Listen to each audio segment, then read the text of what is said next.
বিসমিল্লাহির রহমানির রহিম নাহমাদুহু ওয়া নুসাল্লি আলা রাসূলিহিল কারীম আম্মা বাদ। সম্মানিত উপস্থিতি, আজকে আমরা যে বিষয়টি নিয়ে আলোচনা করব তা হলো ঈমান ভঙ্গের কারণসমূহ।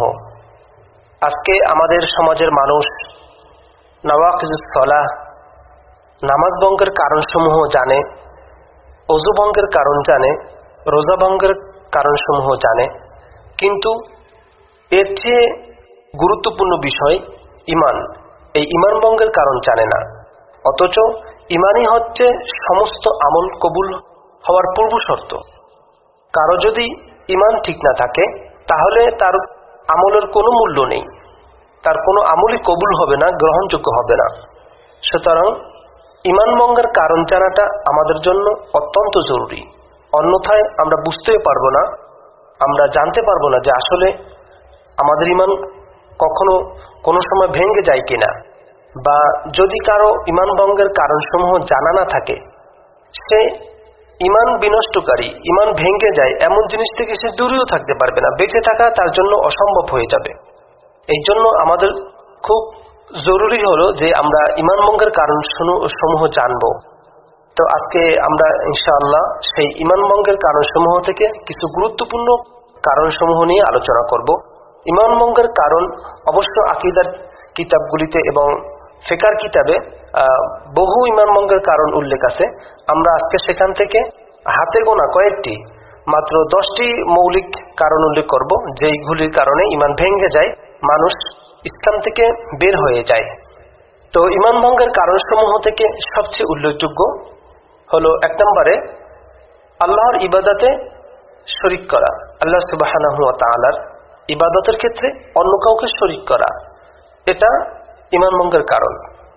আমরা এর পূর্বে অন্য এজলাসে আলোচনা করেছি যে শিরক কি, শিরক কোন কোন পদ্ধতিতে, কোন ধরনের হতে পারে, কি কি শিরকে আসগর, শিরকে আকবর, শিরকে আকবরের প্রকারগুলি, এগুলা অন্য আলোচনায়, অন্য এজলাসে আমরা আলোচনা করেছি। তো আজকের সংক্ষেপে এটাই বলবো যে ঈমান ভঙ্গের কারণসমূহ থেকে একটি কারণ হলো আল্লাহর ইবাদতের মধ্যে শিরক করা। আল্লাহ সুবহানাহু ওয়া তাআলা সূরা নিসা এর 116 নম্বর আয়াতে বলে, ইন্নাল্লাহা লা ইয়াগফিরু আন ইউশরাকা বিহি ওয়া ইয়াগফিরু মা দুনা যালিকা লিমান ইয়াশা ওয়া মান ইউশরিক বিল্লাহি ফাকাদ যাল্লা যালালাম বাঈদা। নিশ্চয়ই আল্লাহ তাকে ক্ষমা করবেন না যে তার সাথে কাউকে শরীক করে, এছাড়া যাকে ইচ্ছা ক্ষমা করবেন। যে আল্লাহর সাথে শরীক করে সে সুদূর ভ্রান্তিতে পতিত হয়েছে। এভাবে সূরা মায়দার এক আয়াতে এসেছে, আল্লাহ সুবহানাহু ওয়া তাআলা বলেন, লাকাদ কাফারাল্লাযীনা ক্বালু ইন্নাল্লাহা হুয়াল মাসীহু ইবনু মারইয়াম ওয়া ক্বালাল মাসীহু ইয়া বানী ইসরাঈলা আ'বুদুল্লাহা রাব্বী ওয়া রাব্বাকুম ইন্নাহু মান ইউশরিক বিল্লাহি ফাকাদ হাররামাল্লাহু আলাইহিল জান্নাহ ওয়া মাওয়াহুন নার ওয়া মা লিয-যালিমিনা মিন আনসার। অর্থাৎ তারা কাফির যারা বলে যে মরিয়মের পুত্র মসীহ হলো আল্লাহ, অথচ মাসীহ বলেন, হে বনী ইসরাঈল, তোমরা আল্লাহর ইবাদত করো যিনি আমার পালনকর্তা এবং তোমাদেরও পালনকর্তা। নিশ্চয়ই যে ব্যক্তি আল্লাহর সাথে অংশীদার স্থির করে, আল্লাহ তার জন্য জান্নাত হারাম করে দেন এবং তার আবাসস্থল হলো, তার বাসস্থান হলো জাহান্নাম। ওয়া মা লিয-যালিমিনা মিন আনসার, অত্যাচারীদের কোনো সাহায্যকারী নেই। যারা শিরক করবে, যারা কাফির হবে, তাদের কোনো সাহায্যকারী নেই। এভাবে সূরা লোকমানে এসেছে, লোকমান আলাইহিস সালাতু ওয়াস সালাম তার সন্তানকে ওসিয়ত করেছিলেন, বলেছিলেন, ইয়া বুনাইয়া লা তুশরিক বিল্লাহি ইন্নাশ শিরকা লাযুলমুন আযীম। হে বৎস, হে ছেলে, আল্লাহর সাথে শরীক করিও না, নিশ্চয়ই আল্লাহর সাথে শরীক করা মহা অন্যায়, মহাপাপ। তাহলে ঈমান ভঙ্গের কারণসমূহ থেকে প্রথম কারণ হলো আল্লাহর সাথে কাউকে শরীক করা, আল্লাহর ইবাদতের ক্ষেত্রে কাউকে শরীক করা। দ্বিতীয় কারণ, ঈমান ভঙ্গের দ্বিতীয় কারণ হলো বান্দা এবং আল্লাহর মাঝে মাধ্যম স্থির করা। কোনো ব্যক্তি যদি আল্লাহ এবং বান্দার উভয়ের মধ্যে মাধ্যম স্থির করে, তাহলে সেই ব্যক্তির ঈমান ভেঙে যাবে। আজকাল অনেকে বলে থাকে যে অমুক বাবার দরবারে প্রার্থনা করলে সন্তান পাওয়া যায়, অমুক বাবা সে আখেরাতে আমাকে পার করে নিয়ে যাবে। কেউ যদি এ ধরনের আকীদা পোষণ করে, এ ধরনের বিশ্বাস করে, তাহলে তার ঈমান ভেঙে যাবে, ঈমান বিনষ্ট হয়ে যাবে। সুতরাং আল্লাহ এবং বান্দার মাঝে কোনো ধরনের মাধ্যম স্থির করা যাবে না। মাধ্যম স্থির করা শিরক। যেমন মক্কার কাফেরদেরকে যখন বলা হতো যে তোমরা এই মূর্তিগুলোর পূজা কেন করো, কেন তোমরা এই মূর্তিগুলোর পূজা করো, তারা বলতো মা না'বুদুহুম ইল্লা লিয়ুকাররিবুনা ইলাল্লাহি যুলফা, আমরা তাদের ইবাদত এজন্যই করি যে যেন তারা আমাদেরকে আল্লাহর নিকটবর্তী করে দেয়, এজন্য আমরা তাদের ইবাদত করি। তারা বলতো হাউলাই শুফাআউনা ইনদাল্লাহ, এরা তো আল্লাহর কাছে আমাদের সুপারিশকারী। আসলে আল্লাহর কাছে তো সুপারিশ করতে হলে আল্লাহ সুবহানাহু ওয়া তাআলার অনুমতি লাগবে, তার ইজিন লাগবে। আল্লাহ সুবহানাহু ওয়া তাআলা বলেন মান যাল্লাযী ইয়াশফাউ ইনদাহু ইল্লা বিইذনি, কে এমন আছে যে সুপারিশ করবে তার কাছে তার অনুমতি ছাড়া। সুতরাং কোন পীর সুপারিশ করবে, এটা নিশ্চিতভাবে এই আকীদা যদি কেউ পোষণ করে এটা কুফরি। কারণ সেই পীর যে জান্নাতে যেতে পারবে তারই তো কোনো নিশ্চয়তা নেই। সুতরাং কেউ নিশ্চিতভাবে এই কথা যদি ইচ্ছা করে, এই কথা যদি কেউ আকীদা পোষণ করে যে তার পীর তাকে জান্নাতে অবশ্যই নিয়ে যাবে, তাহলে সেটা কুফরি হবে। ঈমান ভঙ্গের কারণ সমূহ থেকে 3 নম্বর কারণ হলো বেদিনদেরকে, মুশরিকদেরকে কাফির মনে না করা, তাদের কুফরি ক্ষেত্রে সন্দেহ করা, অথবা তাদের ধর্মকে সত্যায়ন করা, সত্য বলে বলা জানা, এটা ঈমান ভঙ্গের কারণ। অর্থাৎ যেই সকল কাফেরদের কুফরির ব্যাপারে উলামায়ে উম্মাহ ইজমা রয়েছে ঐক্যবদ্ধ যে তারা কাফির, এই ধরনের কাফেরদের কেউ যদি কাফের মনে না করে তাহলে তার ঈমান ভেঙে যাবে। যেমন কেউ ইয়াহুদ নাসারা, নাসারাদের কুফরির ব্যাপারে সন্দেহ পোষণ করলো, অথবা তাদের ধর্মকে কেউ সঠিক মনে করলো, সঠিক জানলো, তাহলে তার ঈমান ভেঙে যাবে, সে আর মুসলিম থাকতে পারবে না। আল্লাহ সুবহানাহু ওয়া তাআলা কাফেরদেরকে কাফের বলতে নির্দেশ করেছেন। আল্লাহ সুবহানাহু ওয়া তাআলা বলেছেন কুল ইয়া আইয়ুহাল কাফিরুন, বলুন হে কাফেররা। সুতরাং কাফেরদের কাফের বলে স্বীকৃতি দিতে হবে। সুতরাং যারা কাফেরদেরকে কাফির বলে না, তাদের কুফরির ক্ষেত্রে সন্দেহ করে, অথবা তাদের ধর্মকে শুদ্ধ বলে, সঠিক বলে, সে আর মুসলিম থাকতে পারবে না, তার ঈমান ভেঙে যাবে। 4 নম্বর ঈমান ভঙ্গের কারণ সমূহ থেকে 4 নম্বর কারণ হলো রাসূল সাল্লাল্লাহু আলাইহি ওয়াসাল্লামের আনীত সংবিধানের চেয়েও অন্য কারো সংবিধানকে পূর্ণাঙ্গ মনে করা, অথবা অন্য কারো ফয়সালাকে রাসূল করিম সাল্লাল্লাহু আলাইহি ওয়াসাল্লামের ফয়সালার চেয়ে উত্তম, আফজল, আহসান মনে করা। কেউ যদি ইসলামের বিধানের চেয়ে অন্য কারো বিধানকে উত্তম মনে করে, পূর্ণাঙ্গ মনে করে, তাহলেও সেই ব্যক্তির ঈমান চলে যাবে। আল্লাহ সুবহানাহু ওয়া তাআলা সূরা মায়েদার 50 নম্বর আয়াতে বলেন আফা হুকমাল জাহিলিয়াতি ইয়াবগুন ওয়া মান আহসানু মিনাল্লাহি হুকমান লিকওমি ইউকিনুন, তারা কি জাহিলিয়াতের আমলের ফয়সালা কামনা করে, জাহিলিয়াতের বিধিবিধানের কামনা করে? আল্লাহ অপেক্ষা বিশ্বাসীদের জন্য উত্তম ফয়সালাকারী কে? সুতরাং ইসলামের বাহিরে, ইসলাম ব্যতীত যত বিধিবিধান আছে সকল বিধিবিধানই জাহিলিয়াতের অন্তর্ভুক্ত। অন্য আয়াতে আল্লাহ সুবহানাহু ওয়া তাআলা বলেন ফালা ওয়া রাব্বিকা লা ইউমিনুনা হাত্তা ইউহাক্কিমুকা ফীমা শাজারা বাইনাহুম সুম্মা লা ইয়াজিদু ফী আনফুসিহিম হারাজাম মিম্মা কাদাইতা ওয়া ইউসাল্লিমু তাসলিমা।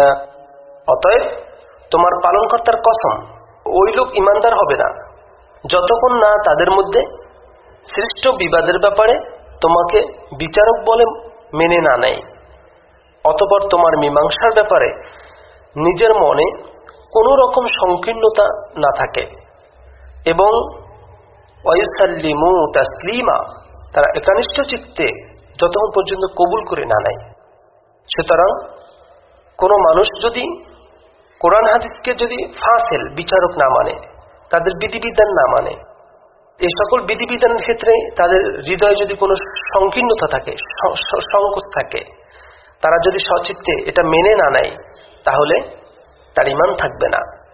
কেউ যদি এই বিশ্বাস পোষণ করে যে এটা হচ্ছে আধুনিক যুগ, এই যুগে 1400 বছর পূর্বের ইসলামের বিধানগুলো চলতে পারে না। যুগ যেভাবে আধুনিক হয়েছে, বিধানও সেভাবে আধুনিক হওয়া উচিত। সুতরাং এই বিধানগুলি আধুনিক নয়। সুতরাং কোরআন হাদিসের বিধান, ইসলামের রীতিনীতি এখন চলতে পারে না। যে ব্যক্তি এই আকীদা পোষণ করবে, সেই ব্যক্তির ঈমান বিনষ্ট হয়ে যাবে, সে সাথে সাথে মুরতাদ হয়ে যাবে, তার ঈমান ভেঙে যাবে।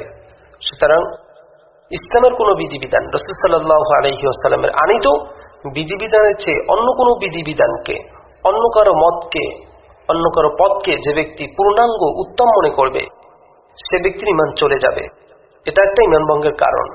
5 নম্বরে, রাসূল সাল্লাল্লাহু আলাইহি ওয়াসাল্লামের আনিত কোনো বিষয়কে অপছন্দ করা, যদিও সে সেই বিষয়ের উপরে আমল করে।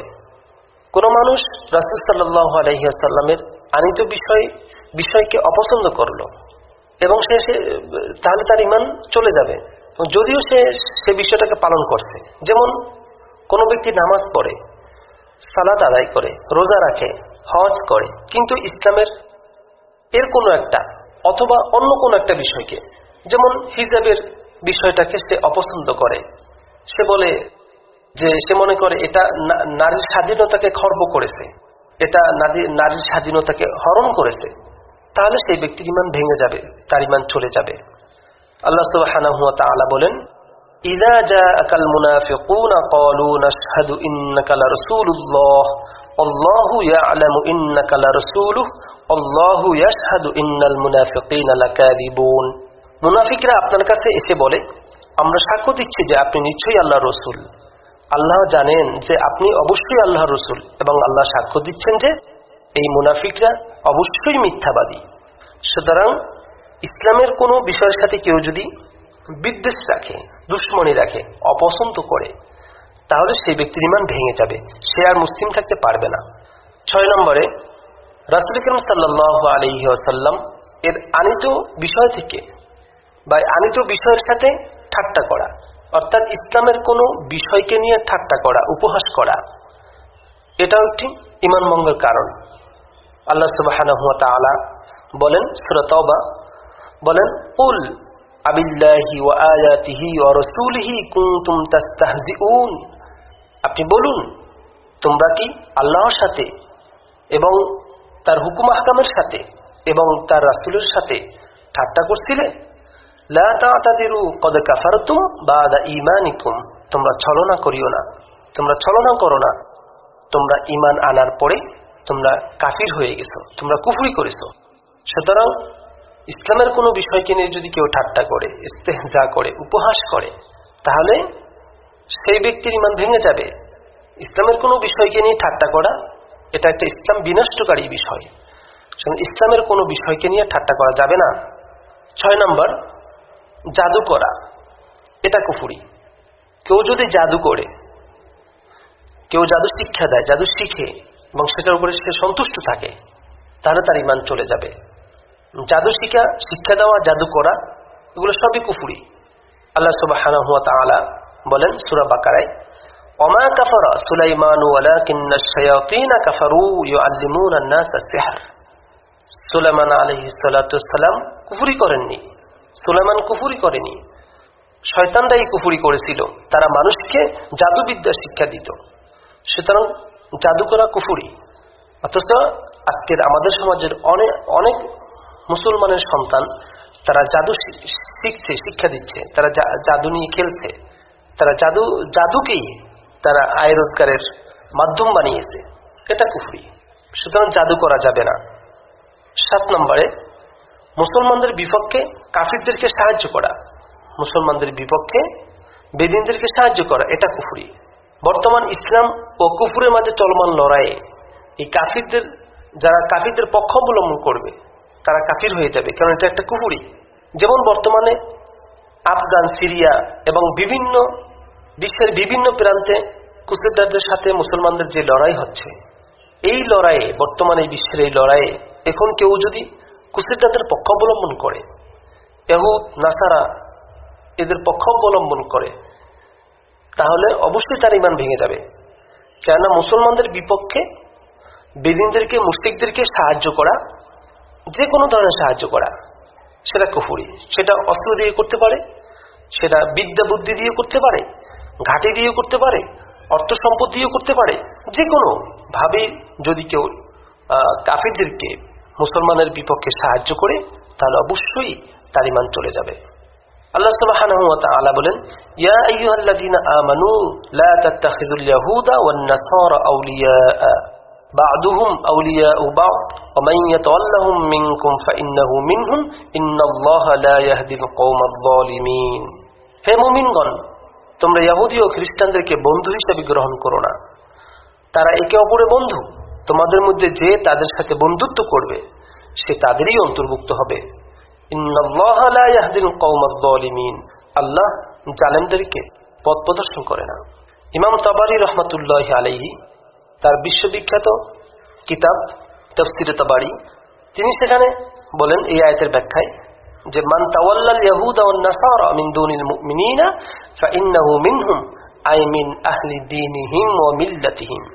অর্থাৎ যে মুসলমানদের ব্যতীত ইহুদি খ্রিস্টানদেরকে বন্ধুরূপে গ্রহণ করবে, নিশ্চয়ই সে তাদের অন্তর্ভুক্ত হবে। তাদের অন্তর্ভুক্ত হবে মানে তিনি বলেন আই মিন আহলি দীনিহিম ওয়া মিল্লাতিহিম, সে তাদের দিন ও মিল্লাতের অন্তর্ভুক্ত হবে।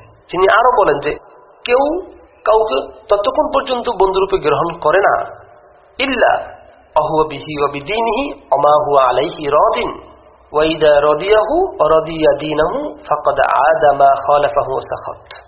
তিনি বলেন যে কেউ কাউকে ততক্ষণ পর্যন্ত বন্ধুরূপে গ্রহণ করে না যতক্ষণ পর্যন্ত না সে ওই ব্যক্তি এবং তার দিন, তার অবস্থার উপরে সে সন্তুষ্ট না থাকে। আর যখন সে তার উপরে এবং তার দিনের উপরে সন্তুষ্ট হবে, তখন তার বিপরীত সবকিছুর ব্যাপারে বিরোধিতা ও অসন্তুষ্টি প্রকাশ করবে। তারপরে তিনি বলেন অসারা হুকমুহু হুকমাহু, সুতরাং তার হুকুম তার হুকুম, অর্থাৎ তাদের দুজনের হুকুম একই হবে। অর্থাৎ সে মুসলিমও, সে তাদের ধর্মের হবে, সেও কাফির হয়ে যাবে। এই জন্য মুসলমানদের বিপক্ষে কাফিরদেরকে সাহায্য করা এটা একটা কুফরি।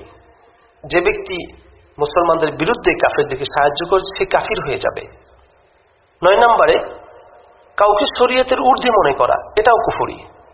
আমাদের সমাজে অনেকে মনে করে যে মারেফাত এটা শরীয়তের বাইরের একটি বিষয়, সুতরাং যারা মারেফাতি তারা শরীয়তের বাইরে থাকতে পারে। কেউ যদি এই আকীদা পোষণ করে তাহলে তার ঈমান ভেঙে যাবে। কারণ রাসূল করিম সাল্লাল্লাহু আলাইহি ওয়াসাল্লাম আধ্যাত্মিকতার সবচেয়ে ঊর্ধ্বে ছিলেন, কিন্তু তিনি শরীয়তের বাইরে ছিলেন না এবং শরীয়ত বিরুদ্ধে কোনো কাজও তিনি করেননি।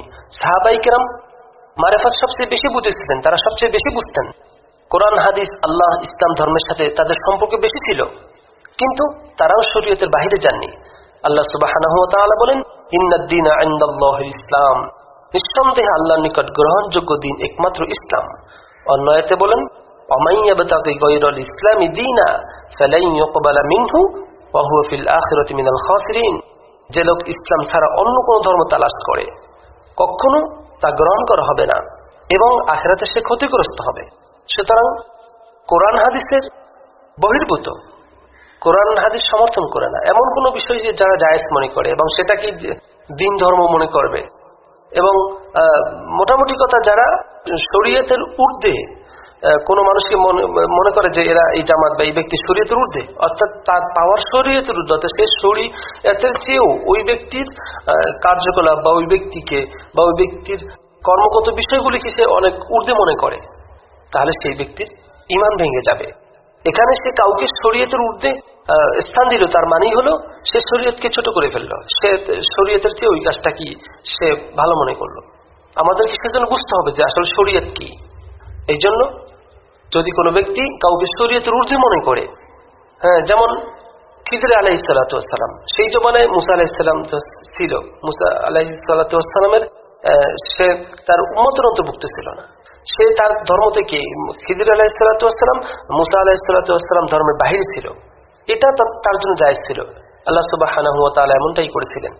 কিন্তু এখনকার সময় কেউ যদি মনে করে যে অমুক ব্যক্তি শরীয়তের ঊর্ধ্বে, তাহলে সেটা কুফরি হবে। 10 নম্বরে দিন থেকে বিমুখ হয়ে যাওয়া, এমন ভাবে বিমুখ হওয়া যে দিনকে শিক্ষা না করা, আমলও না করা। অনেক মানুষ আজকে নিজেকে মুসলিম হিসাবে দাবি করে, অথচ সে দিন বুঝতে চায় না, সে দিন শিখতে চায় না, ইসলামের প্রতি তার বিদ্বেষ ভাব, বিমুখতা পোষণ করে। সে ইসলামের আলোচনা শুনতে চায় না, ইসলামের সাথে তার সাথে মনে হয় যেন বিদ্বেষ। এই ধরনের লোক যারা যারা বিমুখ হয়ে ইসলাম থেকে, ইসলামের শিক্ষা দীক্ষা থেকে দূরে থাকে, এটা একটা কুফরি। আল্লাহ সুবহানাহু ওয়া তাআলা বলেন, ওমান আরাদা আন যিকরি ফাইন্না লাহু মাঈশাতান দানকা ওয়া নাহশুরুহু ইয়াওমাল কিয়ামাতি আমা।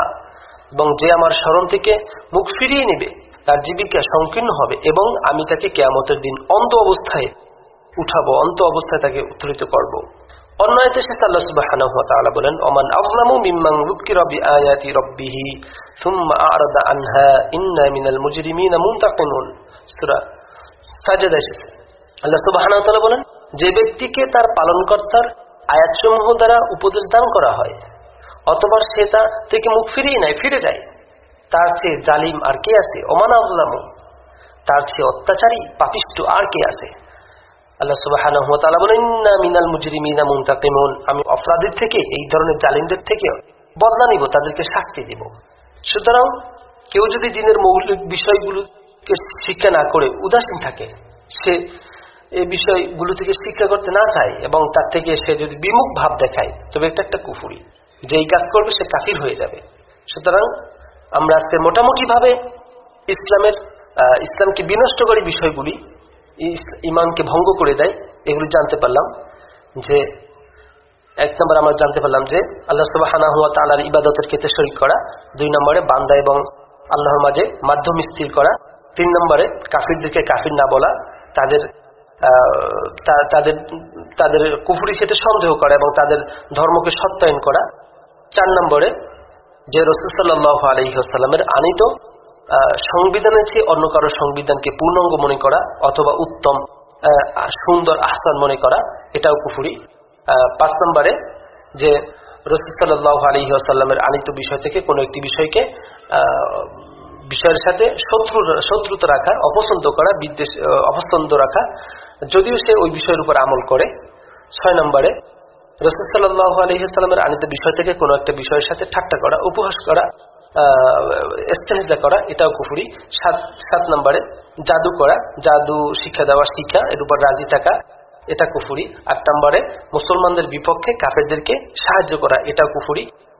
9 নম্বরে কাউকে শরীয়তের ঊর্ধ্বে মনে করা, এটাও কুফরি। 10 নম্বরে দিন থেকে বিমুখ হয়ে, দিনকে শিক্ষা দীক্ষা থেকে দূরে থাকা, বিমুখতার কারণে দিনের শিক্ষা দীক্ষা থেকে দূরে থাকা, এটাও কুফরি।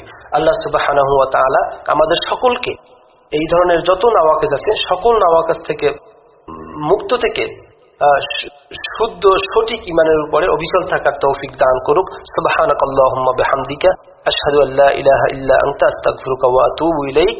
আসসালামু আলাইকুম ওয়া রাহমাতুল্লাহি ওয়া বারাকাতুহু।